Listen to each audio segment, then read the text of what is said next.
Hello, fellow literati. Welcome to In the Dark, the internet's most laid-back literature show. So today I thought we could talk about writing influences and how to harness the power of the writers you like or the artists you like for your own art. And to a large extent, this is kind of a natural process, I'd say, for people. Like, you like a writer, and just naturally the things you like about them will kind of carry over into your own work. But sometimes it's nice to kind of talk out an unconscious process to see how maybe you can make it more effective, or at least it's cool to know how influence works, I think.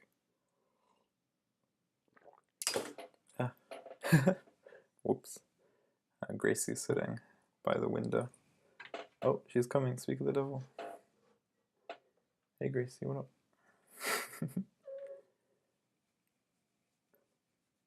She's my influence.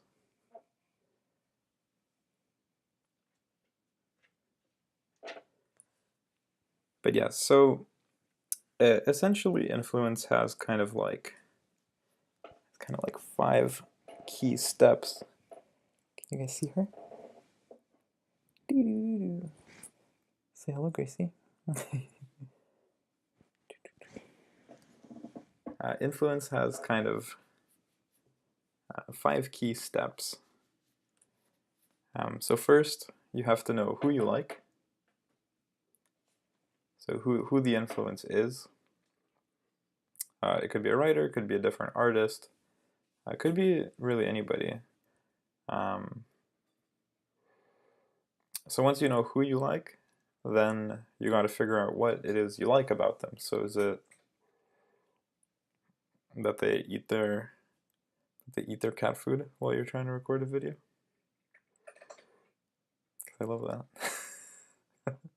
She always gets hungry when it's time for the internet's most laid-back literature show.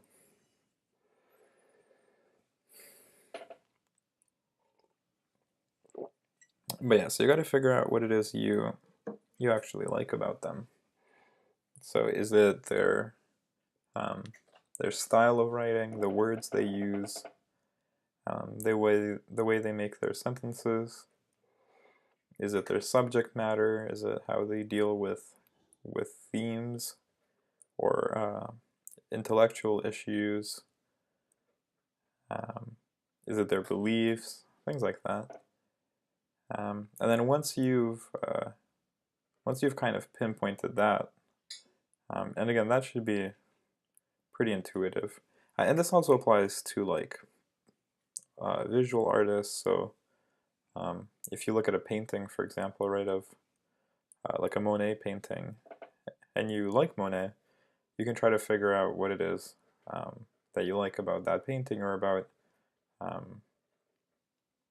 him as a painter.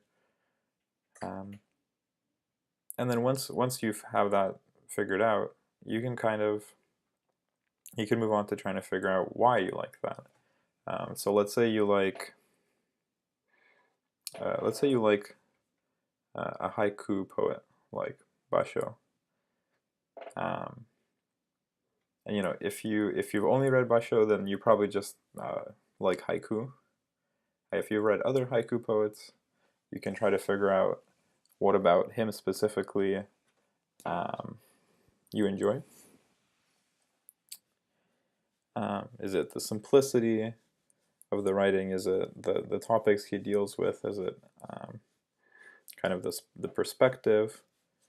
And then once you figure that out, you can think about why. So if you like simplicity or a certain point of view, you can try to think about what it is about that interests you. Gracie's trying to escape, but she cannot. And then once you figure out why you like that thing,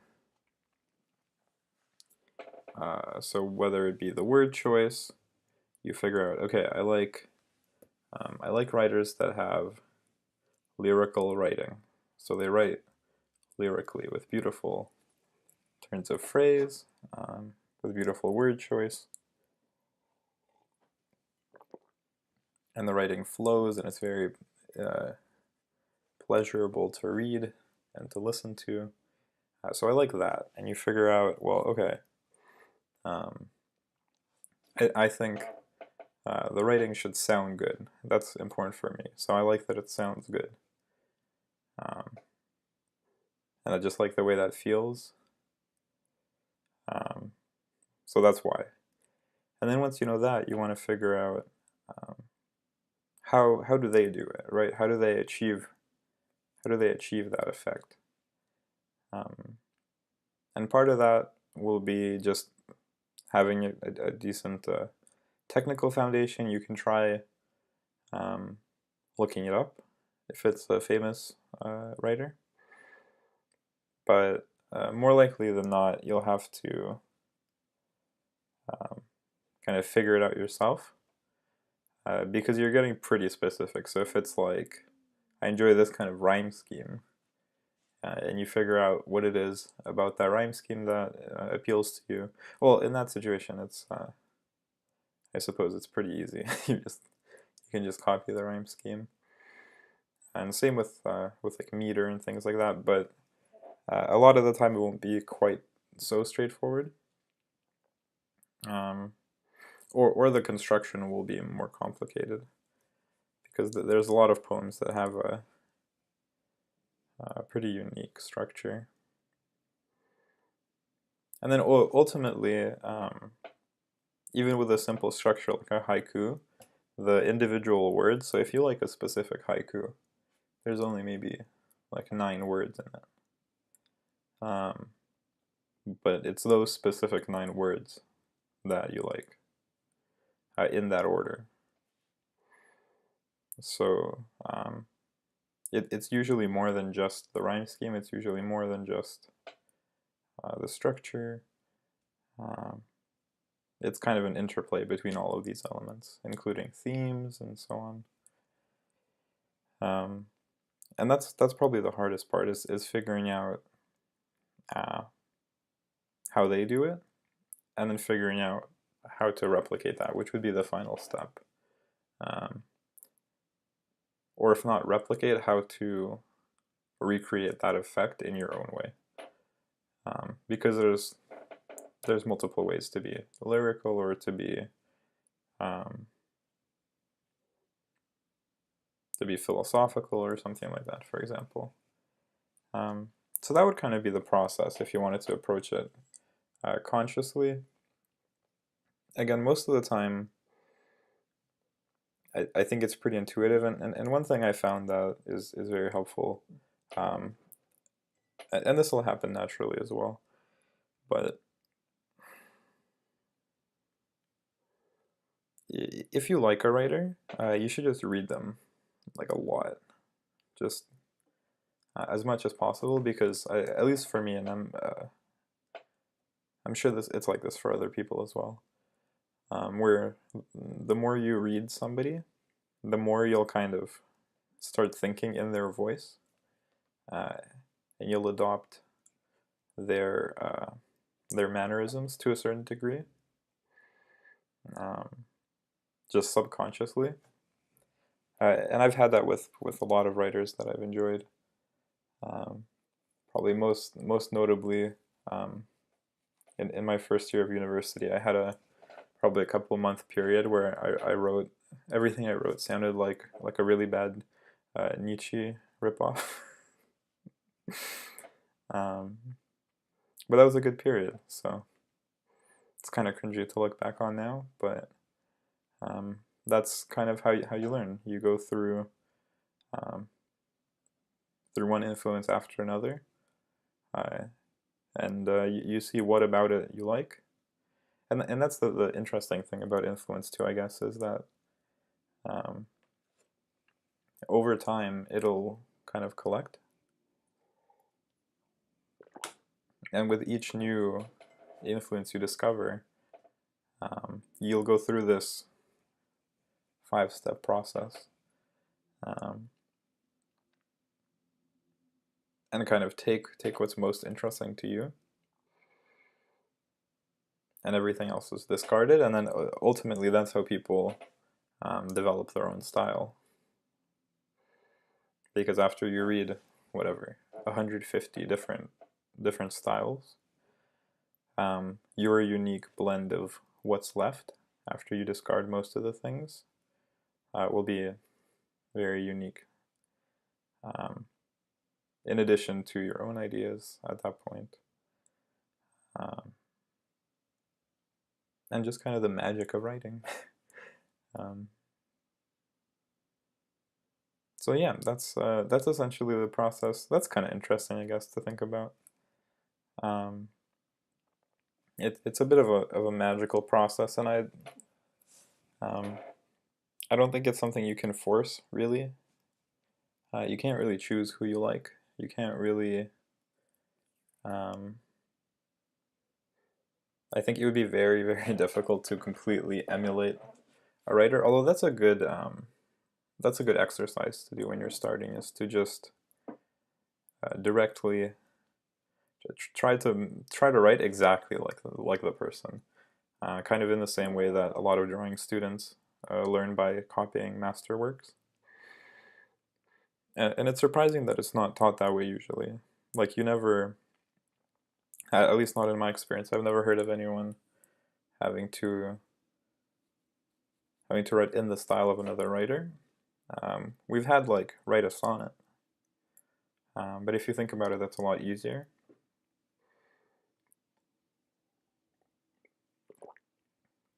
Being asked to write a sonnet is kind of like being asked to draw a head, where it's like, yeah, it's like kind of a rigid criteria, but it's not like draw a head in a specific style.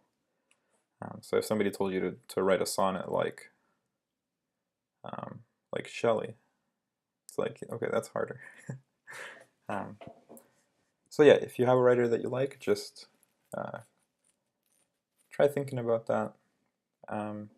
Maybe pick your favorite, read a lot of your favorite. Copy your favorite a lot. Another thing that's kind of like a handy tip is to just pick like whatever writer you like and just write out their thing yourself. So if you like a book, just pick like a chapter that you like and just copy it by hand or in the word processor. But doing that a couple times will train you to. It's kind of as if you're writing it yourself, but you're not coming up with the words, if that makes sense. But that's a little bit more intimate than just reading something. So you can either read a lot of it and kind of just get it through your head, make it become a habit through repetition of hearing the voice a lot, or you can kind of get up close and personal with it by writing it yourself, and that'll make it a little bit easier to understand kind of the technical things going on, I think. Because when you're copying sentence by sentence, you're picking up stuff like word choice, sentence structure. It becomes a lot easier to notice stuff like that in my experience. So yeah, influence, am I right, guys? So I think that's everything I have to say. Thank you to the people, huge thank you to the people that left some questions on the last videos. I appreciate it a lot. I already am blown away that that there are people that are watching these and enjoying them, so thank you so much. It genuinely makes me happy. If you have a question or a topic that you would like to see covered in the next episode, please suggest it in the comments. And if you don't have a question or a topic, please, if you could think of one thing that you'd like to know or to hear me talk about, that would be super fantastic if you could leave that in the comments for me. But yeah, thank you guys for watching. I will see you in the next episode tomorrow. See ya.